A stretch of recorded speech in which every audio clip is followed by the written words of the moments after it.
It's wonderful to see you all again. I've got an extraordinary tale to tell you today.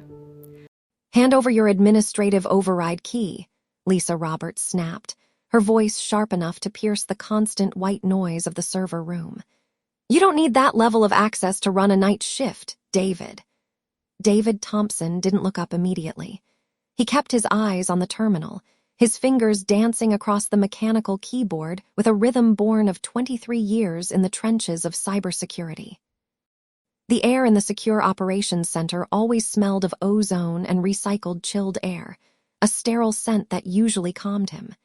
Today, however, it was choked by the cloying, heavy weight of Lisa's expensive sandalwood perfume. I'm in the middle of a kernel patch, Lisa, he said, his voice level and gravelly. If I drop the override now, the redundancy sync will fail. We'll lose the Western European data packets. A sharp, rhythmic clicking echoed against the raised floor tiles. Lisa stepped into his peripheral vision, her tailored navy suit a stark contrast to his faded black hoodie and cargo pants. Behind her stood Jason Wilson, the day shift lead who had been with the company for 6 months and already possessed a wardrobe that cost more than David's car.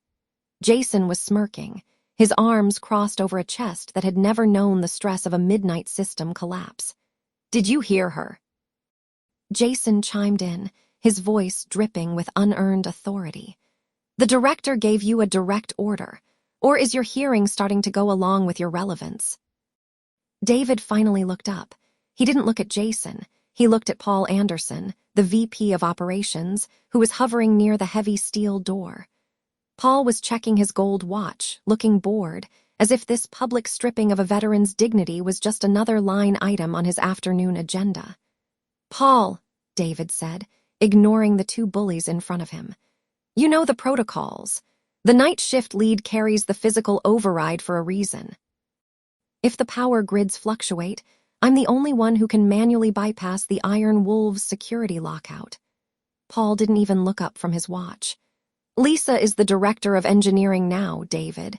She wants to consolidate access to the day side management. It's about optics, efficiency. We can't have the keys to the kingdom sitting in a dark room with a guy who still uses a wired mouse. Lisa leaned down, placing her perfectly manicured hands on David's desk. She smelled of wealth and the kind of arrogance that only comes from never having been told no. You've become furniture, David, she whispered, low enough that only he could hear the true venom in her words. Useful for a time, but now you're just taking up space and blocking the view. You're a relic, a glorified janitor for our data. Now give me the key, or I'll have security escort you out, and we'll just reset the hardware anyway. David felt the familiar heat of rage prickle at the back of his neck. He looked at Jason, who was now leaning over and casually closing David's active terminal window. I'll take it from here, old man, Jason said, pulling a rolling chair up beside him. Go get some decaf. Maybe check your 401k. I hear the market is as volatile as your blood pressure. The witnesses, 3 junior analysts at the far end of the room, quickly looked away, their eyes glued to their monitors. They knew David was the one who had saved their jobs during the ransomware scare last winter. They knew he was the only one who actually understood the legacy architecture. But they also knew that Lisa Roberts was a rising star who crushed anyone she perceived as an obstacle. David reached into his pocket and felt the cold, heavy brass of the physical override token. For 23 years, he had been the silent guardian of this company's digital soul. He had missed birthdays, anniversaries, and countless nights of sleep to ensure the light stayed green. He had stayed because he needed the insurance, the steady pay, and the stability. His phone buzzed in his pocket, a soft, distinct vibration. He pulled it out, ignoring Lisa's huff of impatience. A notification from his banking app sat on the screen. Transfer complete. Recipient, Sarah Thompson. Balance, $0. The final tuition payment for his daughter's medical school had cleared. The last chain holding him to this desk had just snapped. David looked at the condensation on his lukewarm paper coffee cup. The cardboard was soft and damp under his thumb, a fragile thing held together by habit. He looked back at Lisa, who was tapping her designer heels against the floor, her face twisted in a mask of entitled frustration. He realized then that he wasn't a relic. He was the foundation. And foundations didn't just support buildings. They could also be the very thing that let them collapse if they were removed too quickly. "You're right, Lisa," David said, his voice suddenly losing its tension. He felt a strange, chilling calm wash over him, the silence of a sleeping lion finally opening its eyes. "Optics are very important." He pulled the brass key from his pocket and set it on the desk. It caught the harsh, fluorescent light, looking ancient and powerful. "Is there a password?" Jason asked, reaching for the key with greedy fingers. "No password," David replied, standing up and stretching his back until it popped. He began gathering his few personal belongings, a worn notebook, a picture of Sarah in her graduation gown, and his favorite mechanical keyboard. "The key is biometric linked to the hardware ID. Once you insert it, the system will recognize the change in authority. It'll start a synchronization process." Lisa smirked, grabbing the key before Jason could touch it. "See, that wasn't so hard, was it? Change is good, David. You should try it." "I think I will," David said. He slung his backpack over his shoulder. He looked at Paul, who finally offered a curt, dismissive nod. "Are you leaving?" Jason mocked. "The shift isn't over for 4 hours. Are you quitting?" David walked toward the exit, his footsteps heavy and deliberate. He stopped at the heavy steel door and turned back. Lisa was already hovering over Jason, pointing at the screen, her face lit by the glow of the servers she didn't understand. "I'm taking a personal day," David said, a small ghost of a smile touching his lips. "Actually, make it a personal month. I have a lot of vacation time saved up. 23 years worth, I believe." "Whatever," Lisa waved him off without looking. "We've got it from here." David stepped out into the cool night air of the parking lot. He took a deep breath, the smell of rain and wet asphalt 1,000 times better than the ozone of the office. He knew something Lisa didn't.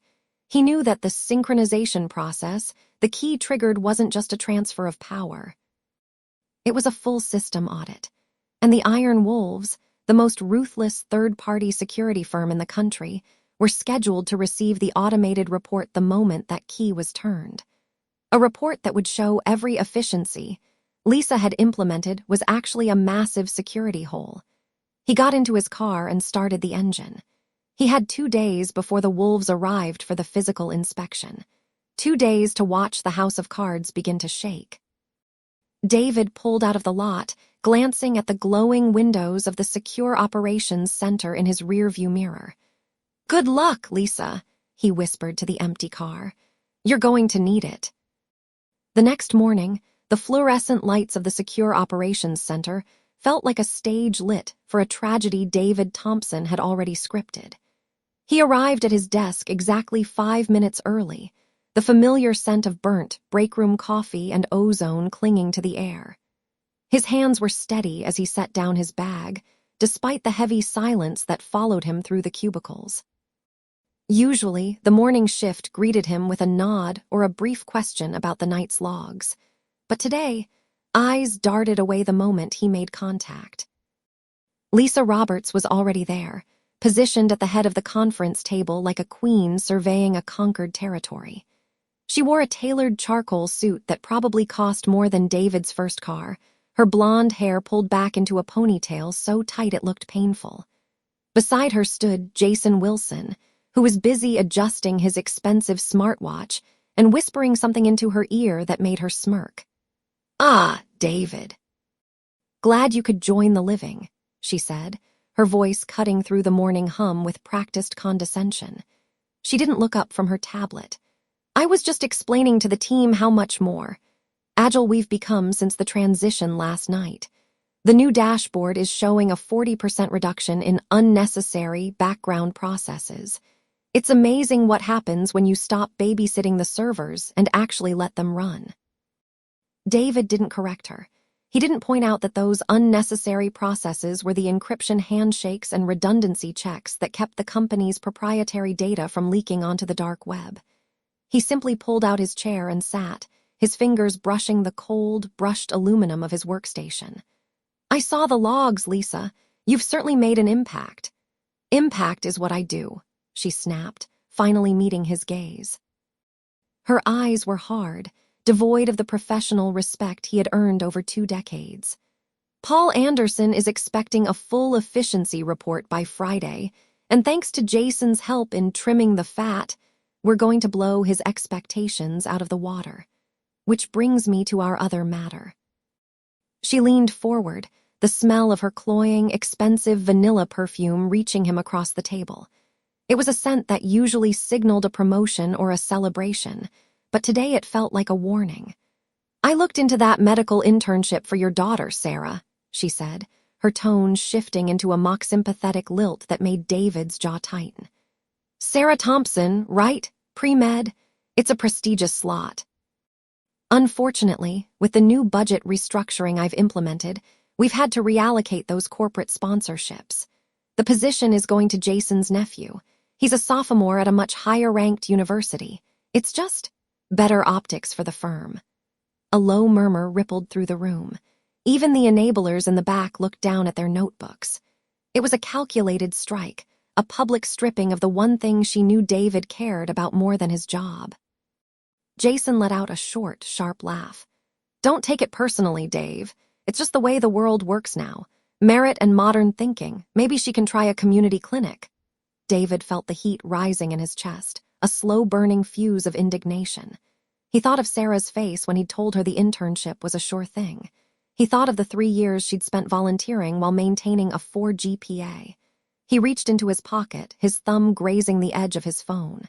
He didn't shout. He didn't plead. Instead, he tapped a single command on the screen hidden beneath the table. A silent notification blinked on his private encrypted app. Audit Phase 1. Data integrity failure detected. Iron Wolves portal synced. I understand, Lisa, David said, his voice terrifyingly calm. He stood up, the legs of his chair scraping against the linoleum with a sound like a whetted blade. You've made your priorities very clear. I think the next 48 hours are going to be very enlightening for everyone involved. Lisa rolled her eyes, turning back to the group. Always so dramatic. Jason, let's go over the cloud migration stats. David, try not to break anything on your way to the break room. He walked away, but he didn't go to the break room. He went back to his terminal. As he sat down, he watched the secondary monitor. The one Lisa didn't know was slaved to the Iron Wolves' external server. A red bar was slowly creeping across the bottom of the screen. The audit wasn't just checking her new efficiencies. It was pulling the digital thread on every shortcut she'd ever taken, every expense report she'd padded, and every security protocol she'd bypassed to make her numbers look better. The clock on his dashboard flickered. 47 hours until the wolves arrived for the physical walkthrough. He glanced over his shoulder at Lisa, who was laughing at something Jason said, completely unaware that she had just invited the hunters into her own house. David turned back to his screen, a ghost of a smile touching his lips. He could wait. He had 23 years of patience, and Lisa Roberts didn't even have 2 days. 2 days later, the executive floor of the Thompson Anderson building smelled of burnt espresso and the suffocating, floral sting of Lisa's perfume. David stood by the glass-walled break room, his hand wrapped around a lukewarm bottle of water. The icy condensation seeped into his palm, a sharp contrast to the humid tension thick in the air.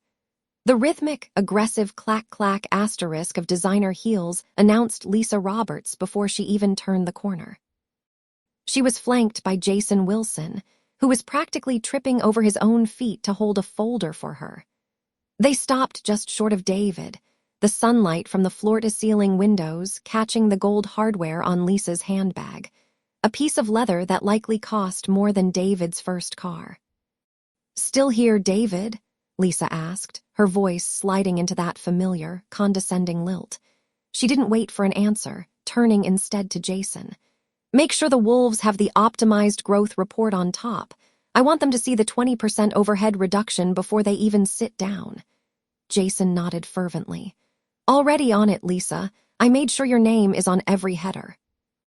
Lisa finally looked back at David, her eyes raking over his faded navy polo and the sensible work shoes he'd worn for 5 years. "You look tired. The night shift is clearly catching up with you. But don't worry, the audit starts in 3 hours. Once they see how much more efficient the department is under my new protocols, we won't need anyone monitoring the servers at 3:00 a.m. anymore." "The servers require a certain level of institutional knowledge, Lisa," David said, his voice level, almost mechanical. "Efficiency is only as good as the security behind it." She let out a sharp, jagged laugh that made a nearby intern flinch. "Institutional knowledge? Is that what we're calling stagnation now? Paul and I were just discussing the budget. With Sarah in her 2nd year of pre-med, I imagine you're quite concerned about your retirement package. It would be a shame if a performance-based restructuring impacted your tenure." David's grip tightened on the water bottle, the plastic crinkling under his thumb. Mentioning Sarah was her favorite weapon, a reminder that she held the leash to his daughter's future. He forced his facial muscles to remain slack, hiding the surge of adrenaline. "I'm sure the audit will reveal exactly what everyone's performance is worth," David replied. Lisa smirked, stepping into his personal space. The scent of her midnight jasmine perfume was an oily weight in his lungs. "It will, and by tomorrow morning people like you will be a footnote in this company's history. You're a very expensive piece of the past, David, and I'm the future." She swept past him, her shoulder brushing his with intentional force. Jason followed, casting a smug, pitying look over his shoulder. David waited until the elevator chimed, and the doors hissed shut before he pulled a small, encrypted tablet from his pocket. He moved toward the quiet alcove of the secondary server room. He didn't need the main terminal anymore. The Iron Wolves weren't just standard auditors. They were forensic hounds David had personally recommended to Paul Anderson months ago under the guise of standard compliance. Paul hadn't realized that by signing the engagement letter, he'd authorized a deep dive into every ledger, including the ones Lisa thought were hidden behind her efficiency filters. David tapped a command on the screen. A window blossomed into life, showing a series of wire transfers. For 12 months, Lisa had been saving the company money by canceling maintenance contracts with legitimate security vendors and redirecting those funds to a shell company called LR Consulting. It was a 12-month trap. She had been so confident in her climb that she'd left a digital trail a mile wide, assuming no one on the night shift had the spine or the intellect to follow it. The door to the alcove creaked open. David didn't flinch as Paul Anderson stepped in, looking harried, his tie loosened at the collar. "David," Paul said, rubbing his face. "Lisa is convinced this audit is going to be her coronation. She's already asking about the senior VP opening." "She's very confident, Paul," David said, turning the tablet screen off with a casual swipe. "She says the night shift is a drain. She wants to automate your entire team's oversight by the end of the quarter." Paul looked at David, a flicker of genuine guilt in his eyes. "I've tried to push back, but the numbers she's showing, they look incredible on paper." "Numbers on paper usually do," David said. He reached into his desk drawer and pulled out a physical manila envelope, the weapon he'd spent the last 48 hours finalizing. He handed it to Paul. "You asked for a summary of the system's integrity before the wolves arrive. It's all in there." Paul frowned, taking the envelope. "What is this?" "It's the truth about the efficiencies, Paul. I think you should read the 3rd page before the wolves pull the data themselves. It's better if the discovery comes from the VP of operations rather than the external auditors." Paul opened the flap, his eyes scanning the first few lines. As he reached the 3rd page, the color began to drain from his neck, a pale grayness creeping up to his jawline. These are vendor payments, to a private account."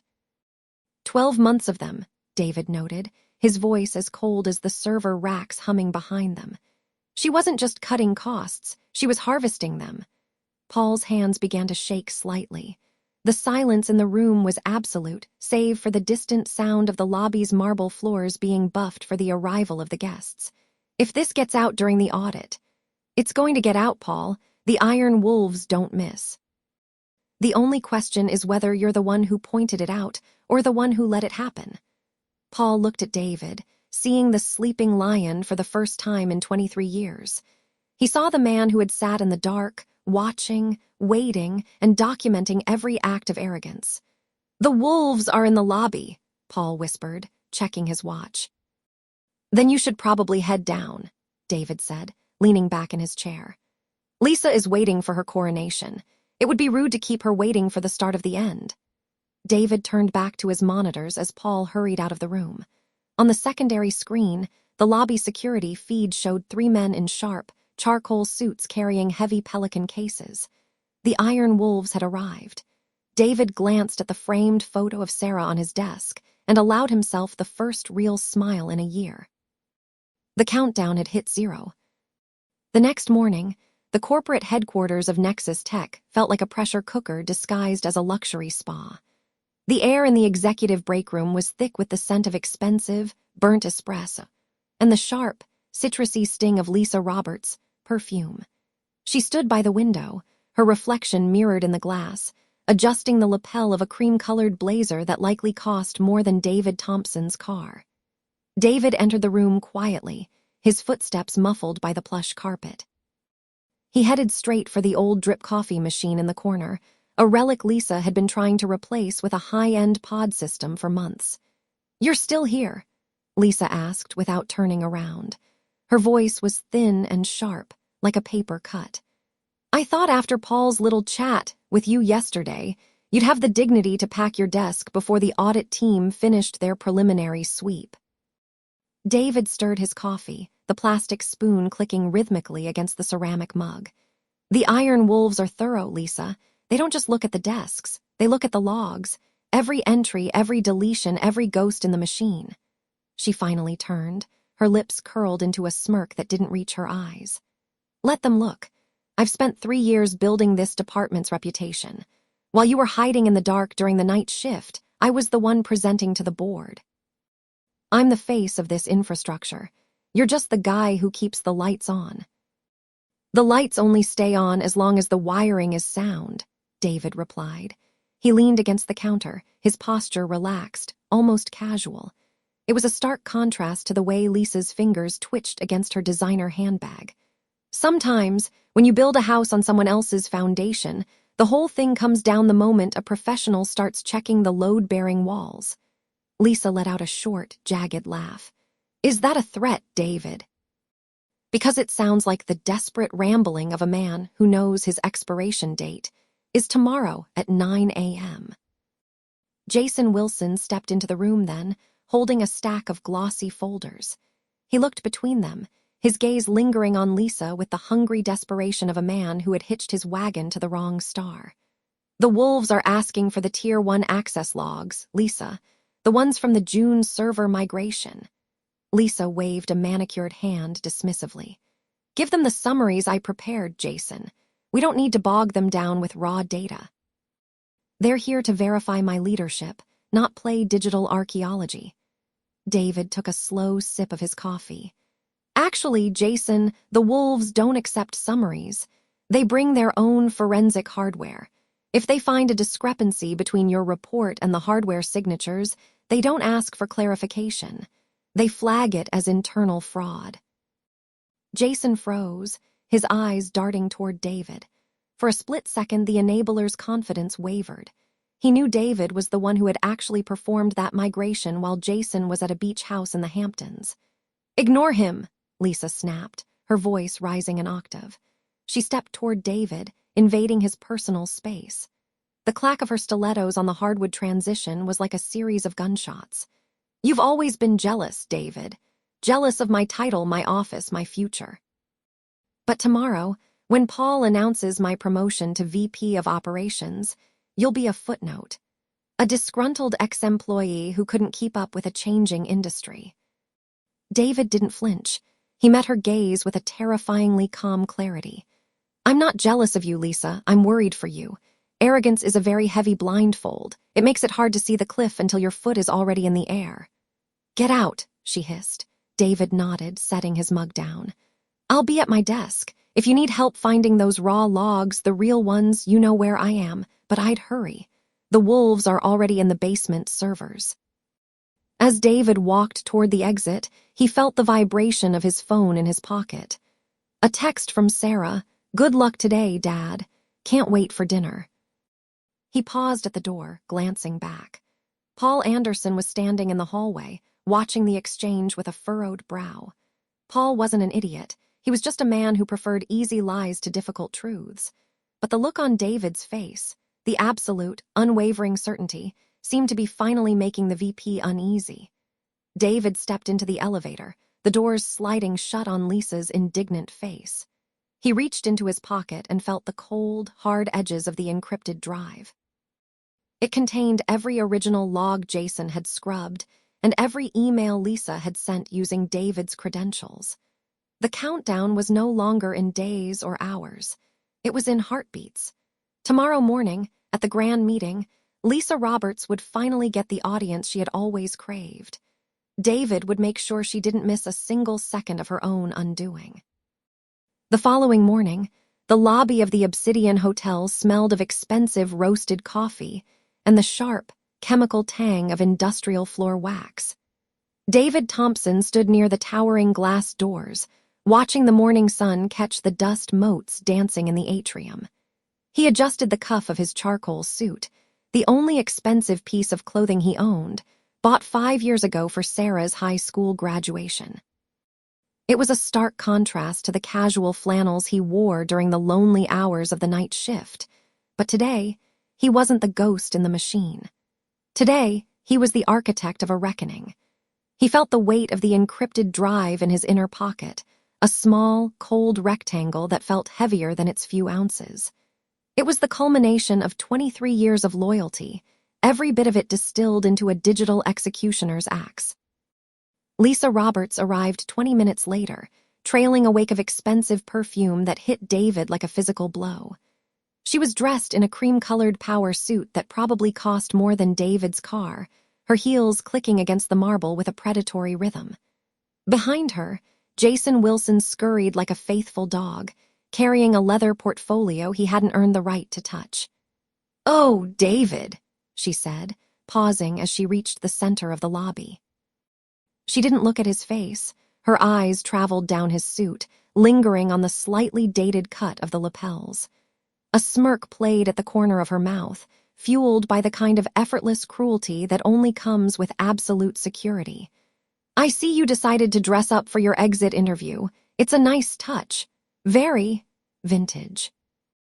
Jason let out a sharp, sycophantic snort. "Looks like he's ready for a funeral, Lisa." "In a way, Jason, he is," she replied, finally meeting David's eyes. Her gaze was cold, devoid of any recognition for the 2 decades he had spent keeping the company's heart beating while she slept. "David, since you're already here and clearly have nothing better to do, go up to the grand ballroom. The Iron Wolves representatives are arriving early. Make sure the AV setup isn't as ancient as your wardrobe. I want the presentation to be seamless." David didn't flinch. He didn't offer the defensive stammer she clearly expected. Instead, he gave her a slow, deliberate nod. "The presentation will be exactly what you deserve, Lisa. I've personally verified the data stream." She waved a dismissive, manicured hand as she turned toward the elevators. "Just make sure the cables are plugged in. I don't pay you to be cryptic. I pay you to be invisible." As the elevator doors slid shut on her smug expression, David felt a vibration in his pocket. He pulled out his phone. It was a message from the lead investigator he'd hired a week ago. "Logs verified. The remote bypass is active. Standing by for your signal." David pocketed the phone and headed for the stairs. He didn't want to share an elevator with the stench of her arrogance. The grand ballroom was a cavern of gold leaf and velvet, currently being filled by the elite of the cybersecurity world. Paul Anderson was already there, standing near the podium and looking uncharacteristically frayed. He was nursing a bottle of sparkling water, his eyes darting toward the entrance every time the heavy oak doors creaked open. When he spotted David, he moved toward him with a hurried, limping gait. "David!" Paul whispered, pulling him into the shadow of a decorative pillar. The VP's breath smelled of nervous peppermint. Lisa is telling the Iron Wolves that the new encryption protocol was her personal project. She's even got a slide deck showing the Iron Wolves patch integration. David, if this goes south, if the system glitches during the live demo, we're both finished. Are you sure about the stability? David looked at the man who had spent the last 3 years looking the other way while Lisa gutted the department. Paul wasn't a villain. He was a coward, which in David's mind was often worse. A villain you could see coming. A coward just let the ceiling collapse while he stepped outside for air. The system is more stable than it's ever been, Paul, David said, his voice a low, steady hum. The Iron Wolves are going to see a level of transparency they've never experienced before. I've made sure of it. Paul wiped a bead of sweat from his upper lip. Good, just stay out of the way once she starts. You know how she gets when the spotlight is on.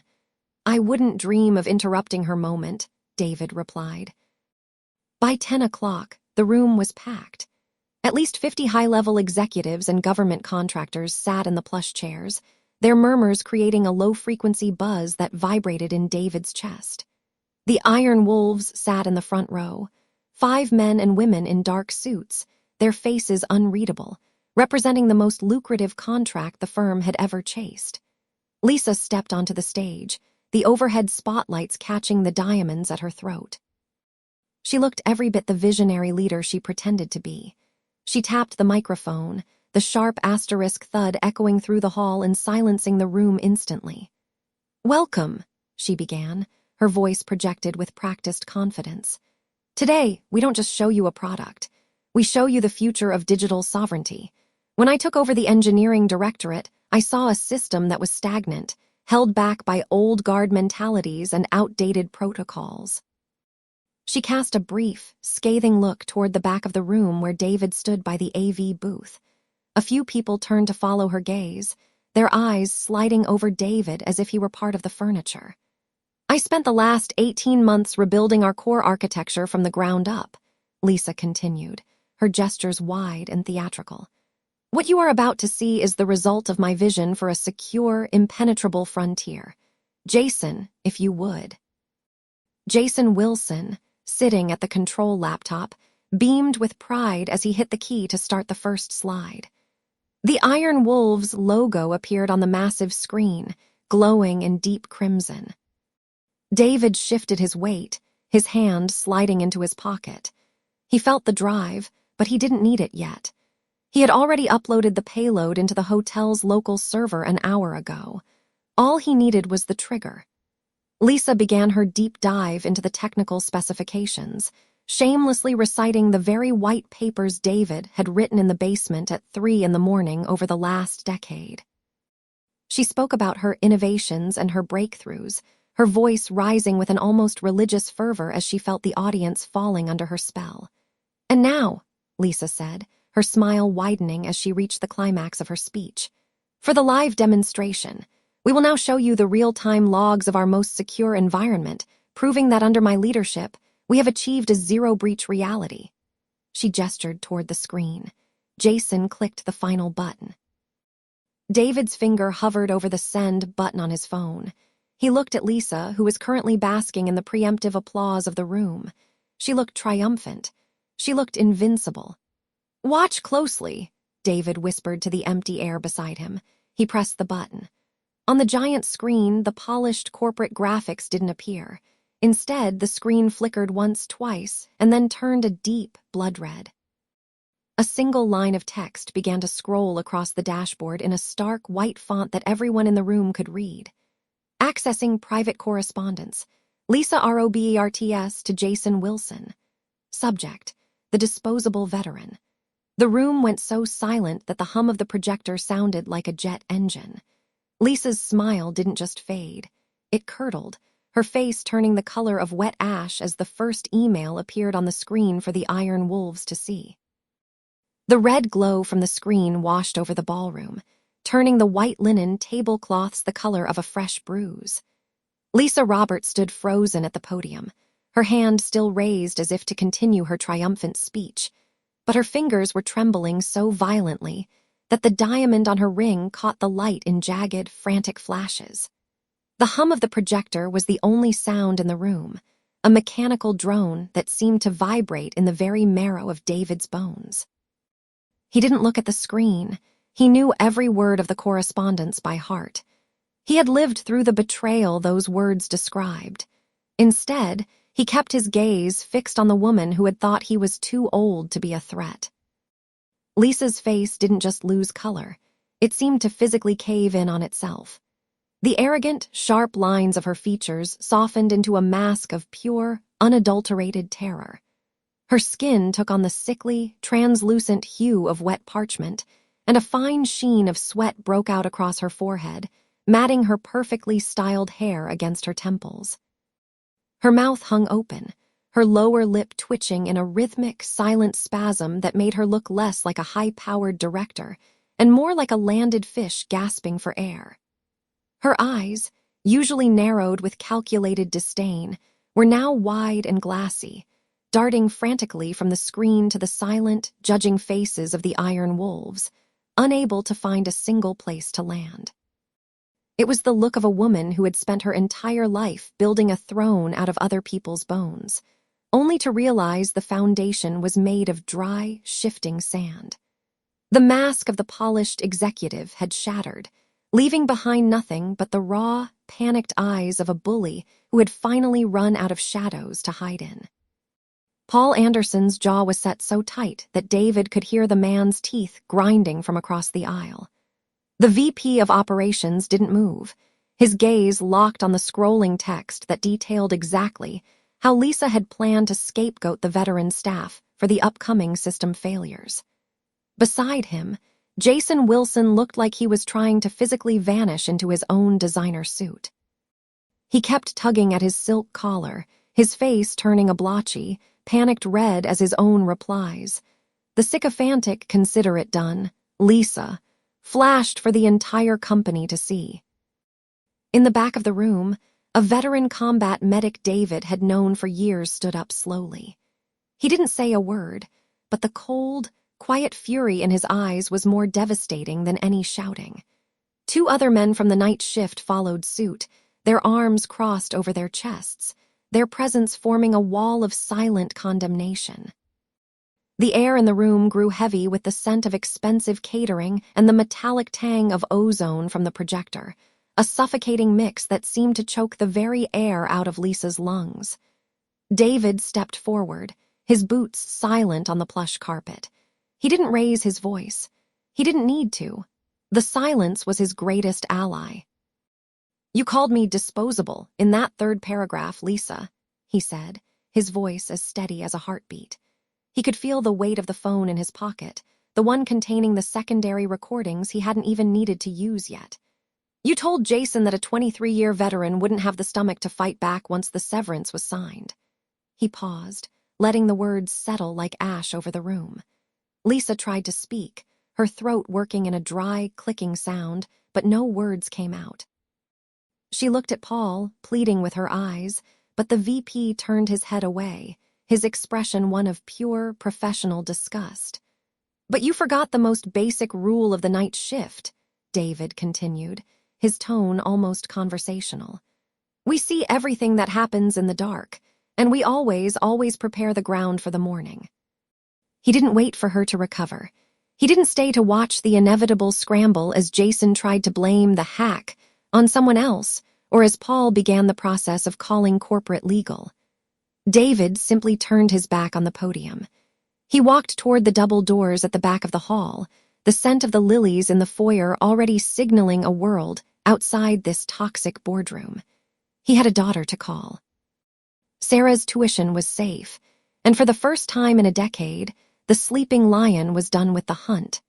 He pushed through the doors without looking back, leaving the sound of Lisa's first, strangled sob to be drowned out by the rising murmur of the iron wolves. The heavy mahogany doors had barely clicked shut behind him when the vacuum of the boardroom broke. David Thompson didn't stop walking, his boots muffled by the plush carpet of the executive wing, but he could hear the sudden, violent eruption of voices behind him. It was the sound of a carefully constructed empire of lies collapsing in real time. "David, wait!" The voice belonged to Paul Anderson.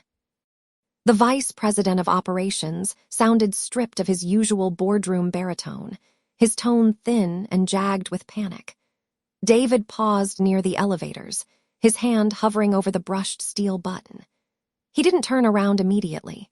He breathed in the scent of the lilies from the foyer, a cloying, funeral sweetness that seemed entirely appropriate for the career that was currently dying 30 feet away. Paul caught up to him, his face flushed a deep, alarming crimson. He was clutching a tablet that was still scrolling through the decrypted logs David had unleashed. "These transfers," Paul panted, his finger trembling as he pointed at the screen.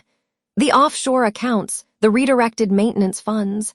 Lisa Roberts is claiming this is a sophisticated fabrication. She's saying you hacked the system to frame her because of a performance review."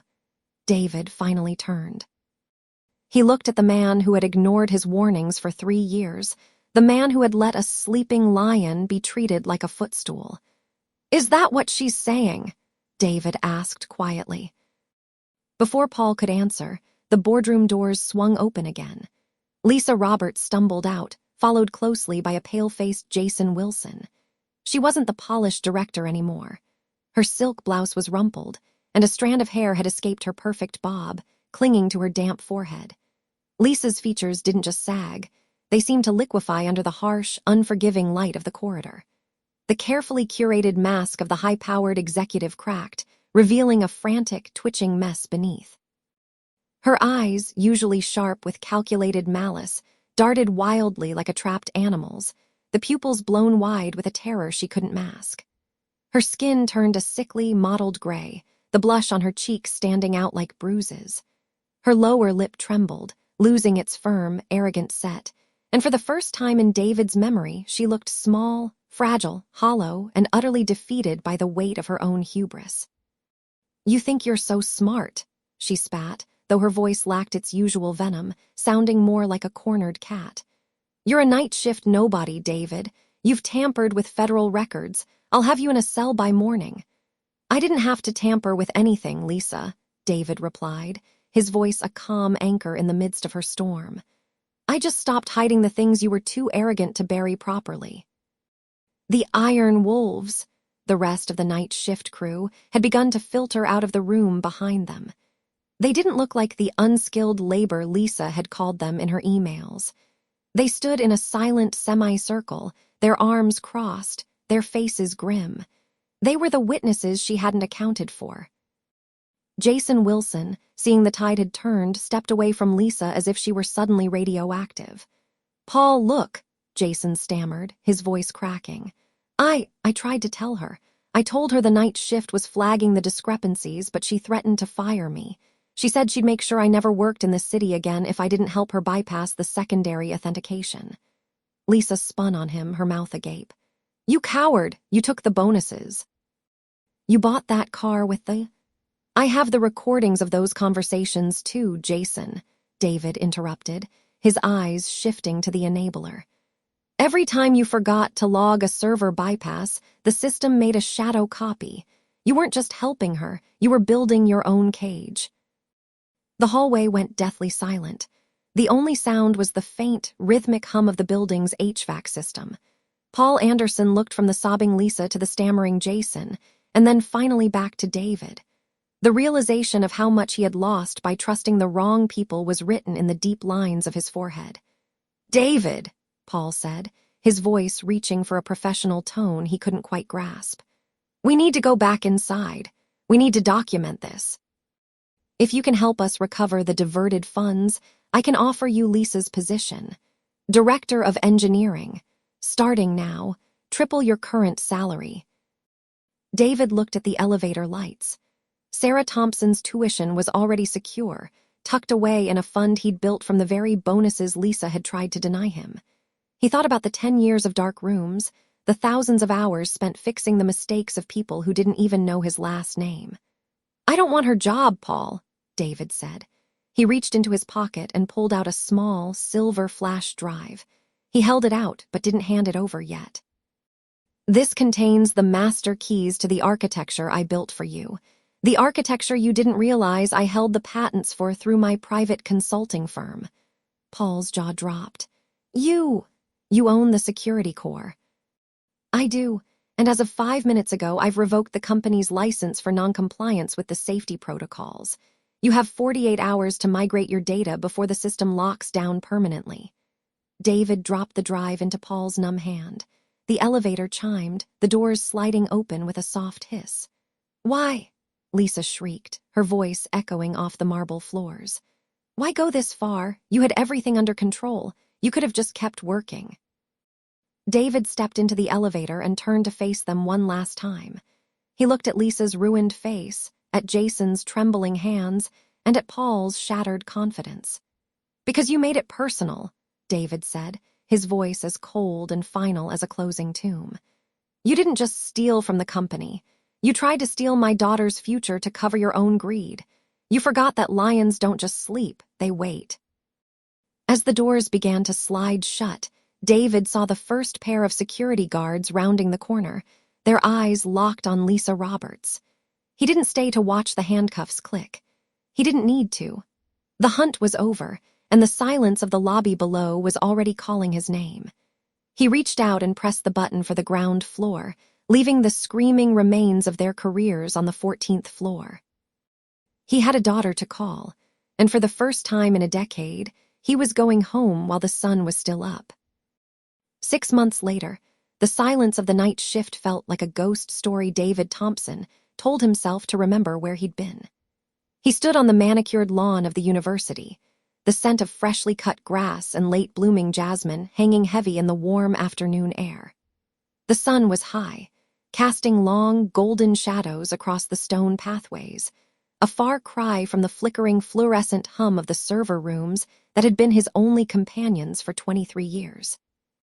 He adjusted the lapel of his charcoal suit. It was a fine wool, soft to the touch and perfectly tailored, a far cry from the off-the-rack polyester he'd worn to hide in the shadows of the 14th floor. David wasn't a ghost anymore. As the newly appointed Chief Information Security Officer for a global infrastructure firm, he spent his days in the light, though he still carried the strategic stillness of the man he used to be. His phone buzzed in his pocket. It was a news alert from a local business journal he still followed. The headline was small, tucked away in the legal filings section. Final assets liquidated in Roberts versus Thompson settlement. Lisa Roberts had lost the house. The sprawling estate with the infinity pool and the marble foyer. The one she'd bragged about while David was eating lukewarm leftovers at 3 a.m, was gone. A former colleague had told him through a hushed phone call that Lisa was currently living in a cramped 2-bedroom apartment above a noisy laundromat. The designer heels had been sold to pay for her mounting legal fees, replaced by the sensible, scuffed flats of a woman who now spent her days working as a low-level data entry clerk for a logistics company that didn't even know her name. The arrogance had been stripped away, leaving only the hollowed-out remains of a woman who had built her kingdom on sand and other people's labor. She had tried to reach out to him once, a month ago, a desperate, rambling email filled with apologies that tasted of copper and fear. David hadn't replied. He didn't need her remorse. He had already taken the only thing she truly valued, her status. He looked across the quad and saw Paul Anderson sitting on a bench, looking older than his years. Paul had been forced into a voluntary retirement shortly after the board saw the recordings of his complicity. The once imposing VP of operations now spent his afternoons feeding pigeons, his expensive silk ties replaced by a frayed cardigan. When Paul caught David's eye, he didn't wave. He simply looked down at his feet, the weight of his ruined reputation slumped in his shoulders. Jason Wilson had vanished entirely from the industry. Word was he'd moved 2 states over to work in car sales, his name so toxic in the tech world that even the Iron Wolves wouldn't take his calls. The enablers had scattered like dry leaves in a storm, leaving the ruins of their ego behind. A light touch on his arm brought David back to the present. "Dad, you're doing that thing again," Sarah Thompson said, stepping into his personal space with a playful smirk. She looked radiant in her graduation gown, the heavy velvet hood of a medical student draped over her shoulders. The sight of her made the last of the bitterness in David's chest dissolve. The sleeping lion face. The war is over, remember? David smiled, and this time it reached his eyes. I remember. I was just thinking about how quiet it is. It's a good quiet, she said, tucking her arm into his. They began to walk toward the main stage where the ceremony was about to begin. But as they walked, David felt the familiar ache in his lower back, a remnant of 2 decades spent hunched over keyboards in the dark. He looked at Sarah, really looked at her, and saw the tiny lines of adulthood beginning to form around her eyes. He had won the war. Her future was secure. The trust fund he'd clawed back from Lisa's grasp ensured Sarah would never have to trade her dignity for a paycheck. Yet the victory had a sharp, metallic aftertaste. He had missed so many of these walks. He had missed the dinners, the late-night study sessions, and the small, quiet moments of her growing up because he was busy being the invisible shield for people who hated him. He had his daughter's respect, and he had his own soul back, but he knew he could never reclaim the years the night shift had stolen. Justice was a cold dish, and while it was filling, it didn't quite provide the warmth he'd expected. They reached the front row, where a seat was reserved with his name on it. No longer Knight Lead or Thompson D, just David. I'm proud of you, Dad, Sarah whispered, leaning in to press a quick kiss to his cheek before moving toward the student assembly. Not for the money, for standing up. David sat down, the wooden chair creaking under his weight. He watched her walk away, her graduation cap bobbing in a sea of black silk. He reached into his pocket and pulled out his old work badge, the one Lisa had tried to make him surrender in disgrace.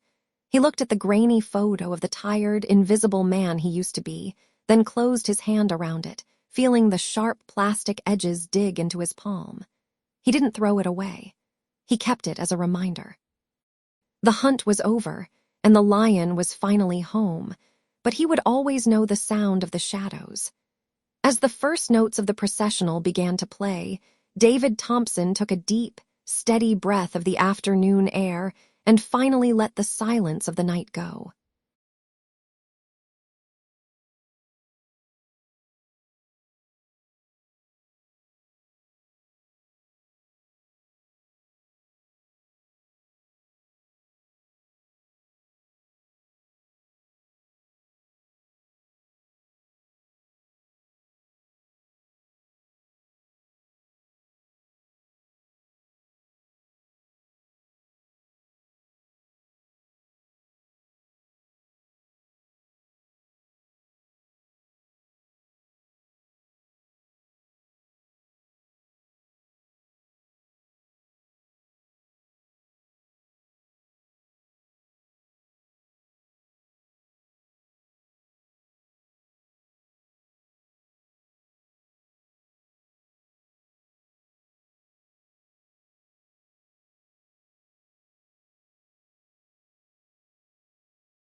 I hope you enjoyed this tale.